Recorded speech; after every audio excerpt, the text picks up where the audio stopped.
over 7,000 cookies for First Steps. In the last 10 years, she's the only person that has baked cookies for First Steps. She will not give it up unless, I don't know, you could maybe beg her to help her. She doesn't take help well.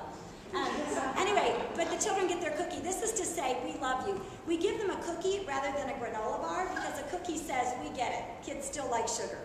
And we can't give them carrot sticks or something. That doesn't work. That doesn't build rapport like a cookie does. So, Jenny, we love your cookies. And I work out hard because of those cookies. So anyway, then we do that. And then the goal is to get them at each session to name their pain, which we call their core statement. So this is anything from, I hate Daddy, he left Mommy. I hate the war. I want the president to leave because he makes my daddy go overseas. To, I am the problem. I smoke dope every day and it ruins my life. Whatever their core statement is, we try to get them to say it during each session. And it's in releasing your feelings and having those received with love and acceptance that actually brings our healing about. Most of you know that your pain is not something that will go away unless you have a safe place to share it. Many of us do not have that safe place. That's what First Steps tries to be. So we try to get them to name their core statement each time. Then we have a prayer with the children. Very kid-like prayers. They might play in a sandbox. They might draw a picture. They might sit and play a harp. They might light a candle. Whatever it is that they want to do for their prayer. For the children that want to do prayer, obviously we don't force this on any child. And then as they leave, I give them a little blessing. And I ask them before they leave, what does a blessing look like? What do you need for your blessing? And they say, well, I need a smiley face because I haven't smiled for a long time. I need a hammer because I want to be strong. Whatever it is, and we make that symbol on their little hand or their forehead, and we just say, yeah, you're going to smile again. Yes, you are strong. You are exactly what you need. You have it. God will be with you, and we send them on their way. So that's what each little session looks like. It's the simplest thing in the world. The key are these symbolic language tools because nobody wants to name their core statement. And if you've ever been to the grocery store and seen that mother fighting with her 3-year-old who wants the M&Ms, I always watch this person, right? So you go into the store and they want their M&Ms, and then the mother says, no, we're not going to get M&Ms. Remember, you promised. And then the kid goes, I want the M&Ms. And then the mother says, no, remember, you promised. Remember Mr. Cavity? I don't care, I want the M&Ms. I look for them in the checkout lane because that kid is always eating the M&Ms. They always will. Well, kids are very strong. They resist going to their core statement. They don't want to tell you, and believe me, they will win a battle of the wills. If I sit there all day and say, tell me your feelings, tell me your feelings, I said, no, I don't want to talk about my mother's death. I'm not going to. No, I'm not going to talk about cutting. It's none of your business. That's where the tools come in. And they're right here. So we have a bunch of tools that I've developed. One is these holy listening stones, and they're just a set of stones with a group of symbols on them.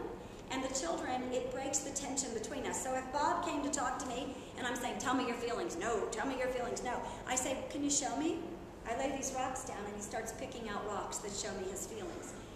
So for instance, this one is a spiral, and almost all children choose that when they're in the deepest pain, or when they don't have words for their pain, and they say, it's just, it's swirliness. You know how that feels, that swirliness. Or there's an arrow that hits a wall, and they say, I was going along, and then, bam, my arrow hit the wall. So this is just one tool that we use with the children. The other one are these sandboxes. I call these spiritual sandboxes, and they can make their story or their prayer in the sandbox. This is a little boy's sandbox who was abused in the most horrific way by his mother.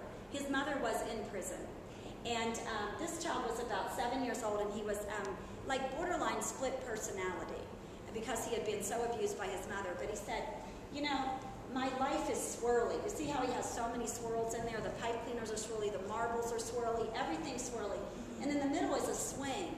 And he says, I just want to not swirl. I want to just swing. And what he really wants probably is to be rocked and loved and those things that he missed out as a child. So that's what the kinds of things that they tell us with the sandboxes. These are their drawings. Drawings, of course, are the language of children. They love to draw pictures. Many times what we do with children is say, oh, what a pretty picture, instead of understanding that they've written in their language, which is the language of drawing. This picture is a little girl whose father is in Iraq, and she drew her family picture. And you see, Daddy's right in the middle of everything, but he's invisible because he's in Iraq. She misses him very much. But it's a good picture because Daddy's still in the midst of the family. Sometimes they feel like Daddy left and they'll put him on the other side of the paper. This is one of my most interesting children, I think, ever. Her father was killed in a mountain climbing accident. And the minute he died, she started drawing these pictures. She was like obsessed drawing these pictures. And every one of the pictures had these little berries in them. See? So it could be a picture at school, of a school, it could be a picture of a city, it could be anything. And she drew these little berries for ages. And I kept saying to her, what are the berries? I don't know. Berries. Eventually, go to the next picture. As she got better, her little berries grew into flowers. And now she draws bouquets of flowers. They were her flowers that were cut off when Daddy died. And now they're growing again. And her mother recently said, you know, she's doing really well. I don't see her except she comes to Creatosphere every month. Sometimes we just make them come to Creatosphere because we miss them. Their healing might be done, but ours, we love them.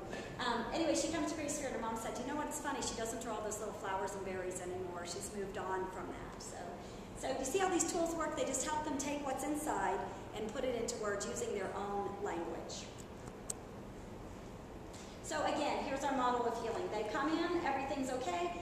We introduce a symbolic language tool. They make their core statement, they pray, they're blessed, and away they go. The reason this part is so important, by the way, is that after they do their core statement, there's a moment of shame. And you all do this too. Somebody says, how are you? And you tell them, and you start crying.